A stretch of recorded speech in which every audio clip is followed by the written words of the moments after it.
ابو تو یوں بھی وجدان کو بیٹا مانتے ہیں، وہ ضرور بھاپا جان کو منا لیں گے، اور بالفرض نہیں بھی منا سکے تو بھی تم پر ان کا بہت حق ہے۔ فریال پھوپھو کی موت سے ہمارے تمہارے رشتے تو نہیں مر جاتے نا؟ مگر وہ اپنی جگہ سے ہلی بھی نہیں تھی۔ وہ اپنا ہاتھ چھڑاتے اس نے تعصب بھرے نگاہ سمیرا پر ڈال کر کہا، بابا جان نے اس لیے تو مجھے پال پوس کر بڑا نہیں کیا تھا کہ میں انہیں چھوڑ کر چلی جاؤں۔ پھر وہ قطعیت سے بولی، میں کہیں نہیں جاؤں گی، نہ کسی اور سے مدد مانگ کر بابا جان کو شرمندہ کروں گی۔ یہ باپ بیٹی کا معاملہ ہے، اگر میں خود انہیں منا سکی تو ٹھیک، ورنہ جو وہ کہیں گے وہی کروں گی۔ تم بس اتنا کر دو کہ بابا جان سے مجھے ساتھ لے جانے کی اجازت لے لو۔ میرا وجدان سے ملنا بہت ضروری ہے، لیکن مجھے لگ رہا ہے بابا جان مجھے اکیلے جانے کی اجازت نہیں دیں گے۔ جس طرح ایک رات میں انہوں نے میری شادی کرنے کا فیصلہ کیا ہے، اس سے تو یہی ظاہر ہوتا ہے کہ اب انہیں مجھ پر اعتماد نہیں رہا۔ وہ آخر میں آزردہ سی ہو گئی تھی۔ سمیرا نے الجھ کر کہا، تم کیا کرنا چاہتی ہو؟ وجدان کو بابا جان کے سامنے لا کھڑا کرنا چاہتی ہوں۔ مجھے یقین ہے بابا جان اگر ایک بار بھی اس سے مل لیں گے تو میرا ہاتھ اس کے ہاتھ میں دینے پر انہیں کوئی اعتراض نہیں ہوگا۔ کچھ تو وجدان میں ایسا ہے کہ ایک جس سے مل لے اس کے دل میں اتر جاتا ہے۔ وہ یہ بہت یقین سے کہہ رہی تھی۔ ٹھیک ہے، میں پھوپھا جان سے اجازت لے کر آتی ہوں، تب تک تم ذرا کپڑے بدل کر اپنا حلیہ ٹھیک کر لو، سمیرا نے کہا، اور پھر اٹھ کر بابا جان کے پاس آ گئی جو اس وقت اسٹڈی میں موجود تھے۔ حالانکہ وہ سوچ کر آئی تھی کہ اسے ان سے کیا کہنا ہے، پھر بھی برا طرح گھبرا رہی تھی۔ بابا جان کی شخصیت ایسی تھی کہ سامنے والا خواہ ہی نروس ہو جائے، اور سمیرا کے پاس تو نروس ہونے کی وجہ بھی تھی۔ السلام علیکم پھوپھا جان، اس نے تھوک نگل کر سلام کیا۔ ٹیبل کی دوسری طرف بیٹھے بابا جان نے اپنے سامنے کھلا زمین کا حساب کتاب کر رجسٹر بند کیا اور سمیرا کو اپنی زیرک نگاہوں کی گرفت میں لے کر بولے، وعلیکم السلام، بیٹھو بیٹا۔ سمیرا ایک کرسی پر بیٹھی ٹک گئی تو انہوں نے کہا، کیسی ہو اور گھر میں سب خیریت ہے؟ جی پھوپھا جان، اللہ کا شکر ہے۔ پھر انہوں نے اتنی صبح اس کی آمد پر کوئی سوال نہیں کیا تھا، مگر وہ خود ہی بتانے لگی، 8 بجے میں ملیحہ کا فون آ گیا تھا، کہنے لگی جلدی سے گھر آ جاؤ۔ یہاں آ کر اس کی شادی کا پتہ چلا تو میں نے سوچا آپ کو مبارکباد دے دوں۔ تمہیں بھی مبارک ہو۔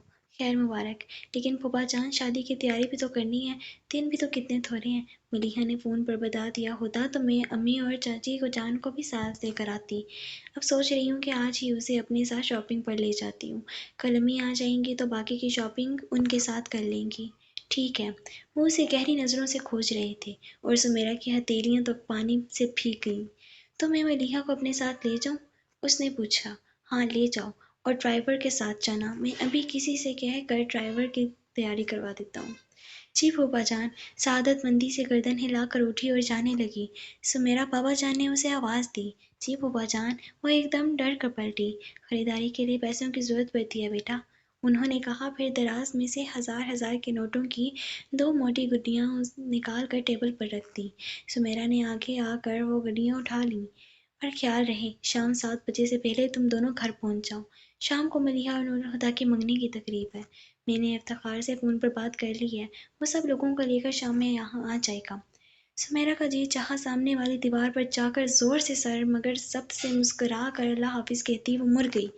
اس کے جانے کے بعد پپا جان نے ریسیور اٹھایا اور کوئی نمبر ڈائل کرنے لگے۔ ملیحہ کے کمرے میں آ کر سمیرا نے سانس چھوڑتے ہوئے خود کو ریلیکس کیا، پھر ملیحہ کو دیکھا جس نے اس کے کہنے کے باوجود کپڑے نہیں بدلے تھے اور ابھی تک اس جارجٹ کی بلیک ساڑی میں تھے، بس اتنا تھا کہ اس نے اوپر سے میرون شال اوڑھ لی تھی، البتہ منہ ہاتھ دھو کر بال بنا لیے تھے۔ سمیرا نے اسے ہی غنیمت سمجھا۔ جب وہ کاری میں بیٹھ چکی تو سمیرا نے اسے اطلاع دی، شام کو تمہاری منگنی ہے، پھوپھا جان سب رشتہ داروں کو فون کر کے بتا چکے ہیں، مجھ سے بھی کہا ہے کہ شام 7 بجے تک تمہیں لے کر گھر آ جاؤں۔ ملیحہ نے کوئی جواب نہیں دیا اور کھڑکی سے باہر دیکھنے لگی۔ کار قصر فاروقی سے نکل کر مین روڈ پر آ گئی تھی۔ اس روڈ پر آگے جا کر ایک ذیلی سڑک تھی۔ مین روڈ پر آتے ہی وہ لوگ ٹریفک جام میں پھنس گئے۔ سمیرا نے ڈرائیور سے کہا، ذرا جا کر معلوم تو کرو ٹریفک کیوں رکا ہوا ہے۔ ڈرائیور، جی اچھا، کہہ کر اتر گیا تو کچھ دیر بعد ہی وہ واپس آ گیا۔ اپنی سیٹ پر بیٹھ کر اس نے پلٹ کر کہا، کچھ دیر لگ جائے گی، آگے کسی موٹر سائیکل سوار کا ایکسیڈنٹ ہو گیا ہے، ایمبولینس وغیرہ تو پہنچ گئی ہیں، زخمی کو ہسپتال بھیج کر پولیس اپنا باقی کا کام نپٹا کر راستہ کھول دے گی۔ بار بار بے چینی سے پہلو بدلتی ملیحہ سمیرا سے بولی، یہ ٹریفک تو نہ جانے کب کھلے گا، لائبریری کا یہاں سے زیادہ فاصلہ بھی نہیں ہے، میں پیدل نکلتی ہوں۔ ٹھیک ہے، سمیرا نے اختلاف نہیں کیا، پھر ملیحہ نے ڈرائیور کی طرف رخ کیا۔ تم سمیرا کو گھر چھوڑ کر واپس چلے جانا، میں خود ہی آگے آ جاؤں گی۔ اور کار سے اتر کر گاڑیوں کے بیچ میں سے گزرتی فٹ پاتھ پر آ گئی۔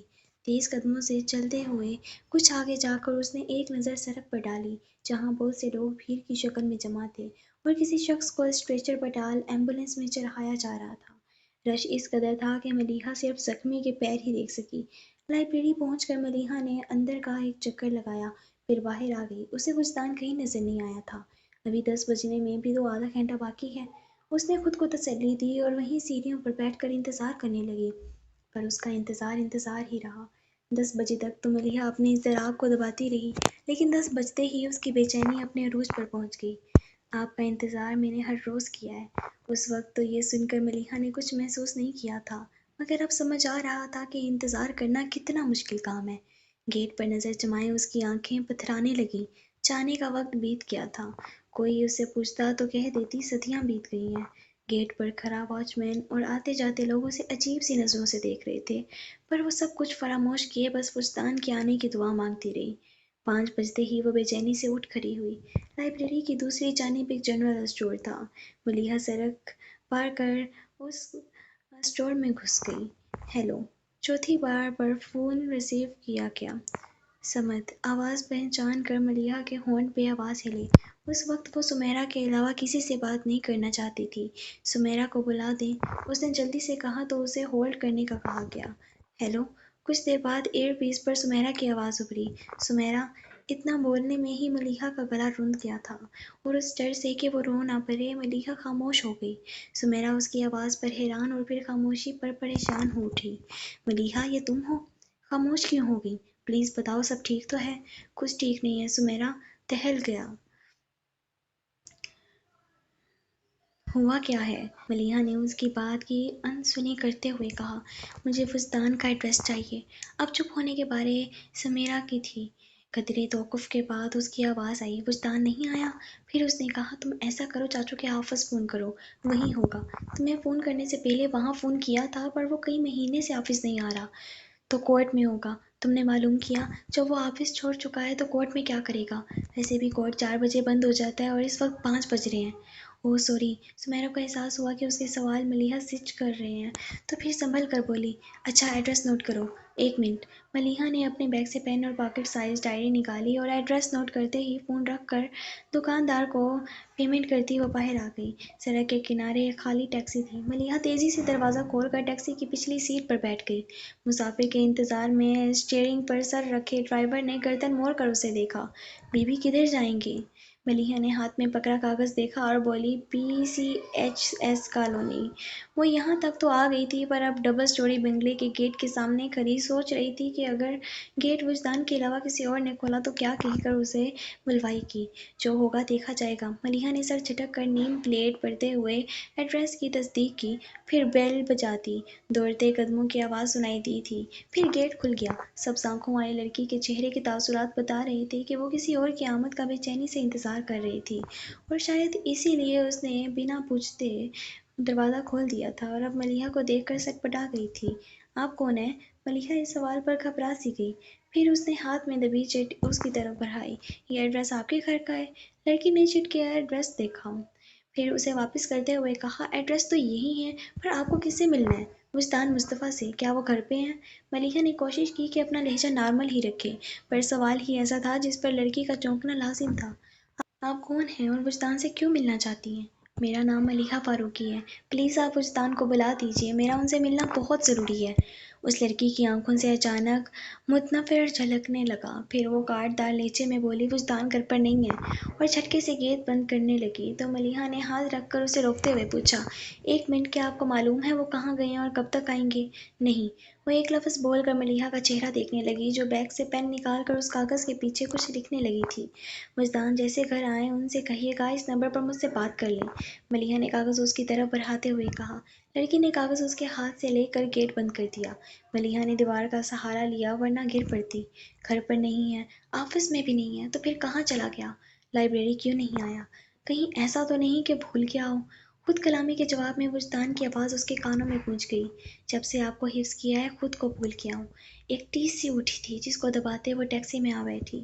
آرٹس کونسل چلو، ملیحہ نکال اپنی پینٹنگ۔ عشق آتش وجدان کو گفٹ کر کے نمائش سے ہٹوائی تھی، اور یہ بات وجدان کے علم میں تھی۔ ملیحہ اس امید پر آرٹ کونسل آئی تھی کہ شاید وجدان پینٹنگ لینے وہاں آیا ہو، مگر وہ وہاں بھی نہیں ملا۔ ملیحہ نے اپنے فون نمبر کے ساتھ وجدان کے نام میسج چھوڑا اور نمائش پورشن میں آ گئی۔ اس امید پر ایک ایک شخص کا چہرہ دیکھتی رہی کہ شاید وہ وجدان ہوگا، مگر اس کی نگاہیں نامراد لوٹ آئیں۔ ڈرائیور کو واپس لائبریری چلنے کا کہتے ہوئے اس نے ریسٹ واچ پر نظر دوڑائی تو 5:45 ہو رہے تھے۔ اسے گھر سے نکلے 8 گھنٹے سے زیادہ بیت چکے تھے۔ کیا آپ اپنے 24 گھنٹوں میں سے ایک پل مجھے نہیں دے سکتی؟ اس وقت وجدان کے لہجے میں جتنی التجائیں تھیں، اس سے زیادہ اس وقت ملیحہ کے چہرے پر رقم تھی۔ لائبریری پہنچ کر ملیحہ نے ہال کا ایک چکر لگایا۔ وجدان کو نہ پا کر وہ کچھ سوچتے ہوئے واچ مین کے پاس آئی۔ خان صاحب، آپ سے کسی بارے میں پوچھنا ہے۔ پوچھو۔ خان صاحب کی اجازت کے بغیر مزید بولی۔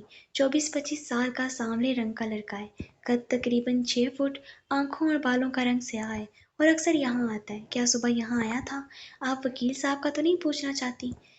خان صاحب نے سوچتے ہوئے انداز میں کہا۔ ملیحہ فوراً بولی، ہاں ہاں، میں ان کا ہی پوچھ رہی ہوں۔ 2-3 مہینے سے روز آتا ہے، پر آج نہیں آیا۔ آپ کو یقین ہے وہ نہیں آئے؟ ملیحہ کے بات پر وہ ہنسنے لگا۔ کیا بات کرتا ہے جی، صبح سے ہم ادھر ہی بیٹھا ہے، آتا تو ہم کو دکھائی نہیں دیتا۔ وہ اتنے یقین سے کہہ رہا تھا کہ ملیحہ کو اس کی بات ماننی پڑی۔ وہ ڈگمگاتے قدموں سے سیڑھیوں تک آ گئی۔ میں سارا دن آپ کا انتظار کروں گا۔ ایک سرگوشی آس پاس سنائی دی تو ملیحہ نے تڑپ کر کانوں پر ہاتھ رکھ لیے۔ اس کا ضبط ٹوٹ رہا تھا۔ اس نے سیڑھیوں پر بیٹھ کر سر گھٹنوں پر رکھ لیا۔ 6:30 بجے جب ملیحہ نے قصر فاروقی میں قدم رکھا، وہ اپنا یقین ہار چکی تھی، اور اس ہار کا چہرہ ڈرائنگ روم میں موجود کوئی شخص نہ دیکھ لے، اس لیے وہ پچھلی طرف ہال کے دروازے سے اندر آئی۔ بہادر، میرے لیے کوئی فون تو نہیں آیا تھا؟ پاس سے گزرتے بہادر کو روک کر اس نے پوچھا۔ نہیں بی بی صاحب، پر آپ کہاں چلی گئی تھیں؟ وہ بھی آج کے دن؟ ملیحہ کی آخری امید بھی ختم ہو گئی۔ وہ بہادر کو جواب دیے بغیر اپنے کمرے میں آ گئی۔ ٹھنڈے یک پانی سے منہ دھوتے ہوئے اس نے آنسوؤں کے ہر نشان کو بے دردی سے رگڑ ڈالا، پھر تولیے سے چہرہ خشک کرتی وہ ڈریسنگ روم میں آ گئی۔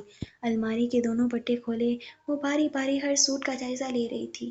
پھر بہت سوچ کر اس نے بیج کلر کے ڈریس کو نکالا تو نظر اس کے پیچھے لٹکتے سوٹ پر ٹھہر گئی۔ پنک کلر کے چوڑی دار پاجامے پر سفید قمیض تھی، جس پر پنک رنگ کے موتیے سے گلے اور قمیض کی ہاف سلیوز پر نفیس کام ہوا تھا۔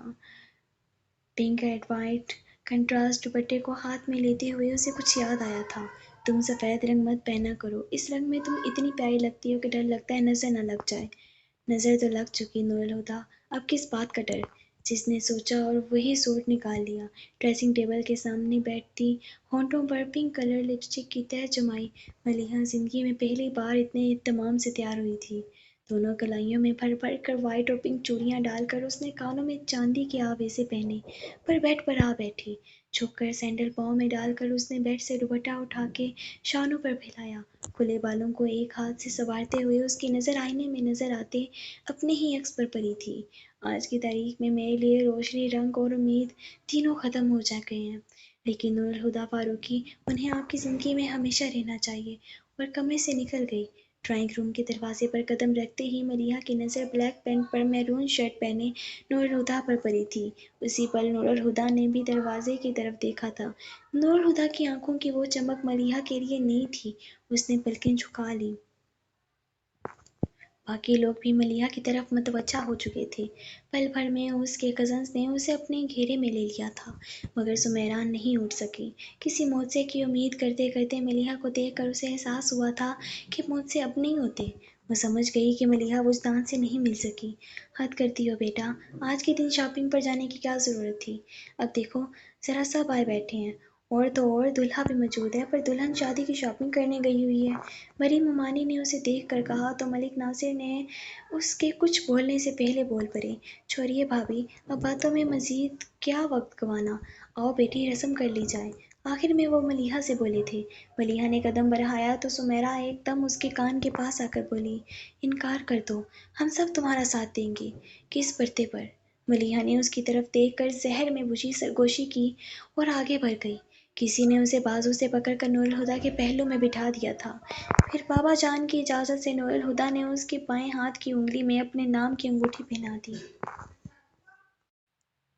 آج کے لیے اتنا ہی. باقی میری نیکسٹ ویڈیوز کو دیکھنے کے لیے میرے چینل کو سبسکرائب کریں، لائک کریں اور شیئر کریں.